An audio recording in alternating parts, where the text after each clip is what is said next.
భారతదేశ quantum computing hardware రంగంలో అద్భుత విజయం నమోదింది. ఏపీ రాజధాని అమరావతిలోని మేధా టవర్స్ లో ఉన్న క్వాంటం రిఫరెన్స్ ఫెసిలిటీలో శాస్త్రవేత్తలు సరికొత్త రికార్డు సృష్టించారు. పూర్తిగా స్వదేశీ సాంకేతికతతో రూపొందించిన డైల్యూషన్ రిఫ్రిజిరేటర్ను విజయవంతంగా పరీక్షించారు. ఈ ప్రయోగంలో ఈ పరికరం అత్యంత శీతల ఉష్ణోగ్రత అయిన 4 కెల్విన్ స్థాయిని చేరుకుని సరికొత్త మైల్ రాయిని అధిగమించింది. క్వాంటం కంప్యూటర్లు సజావుగా పనిచేసేందుకు అంతరిక్షం కంటే అత్యంత చల్లని వాతావరణం అవసరం. ఇప్పటి వరకు ఇటువంటి అత్యాధునిక శీతలీకరణ వ్యవస్థల కోసం భారత్ ఇతర దేశాలపై ఆధారపడాల్సి వచ్చేది.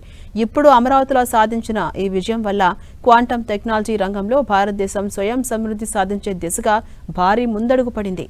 అమరావతిని గ్లోబల్ క్వాంటం హబ్గా మార్చే లక్ష్యంతో అందులో భాగంగా మేధా టవర్స్ లో ఈ అత్యాధునిక మౌలిక సదుపాయాలను నిర్మించారు. ఈ ఘనతతో భారతదేశంలోని క్వాంటం కంప్యూటర్ చిప్లను తయారు చేసేందుకు పరీక్షించేందుకు అవసరమైన అత్యంత కీలకమైన హార్డ్వేర్ వ్యవస్థ అందుబాటులోకి వచ్చింది.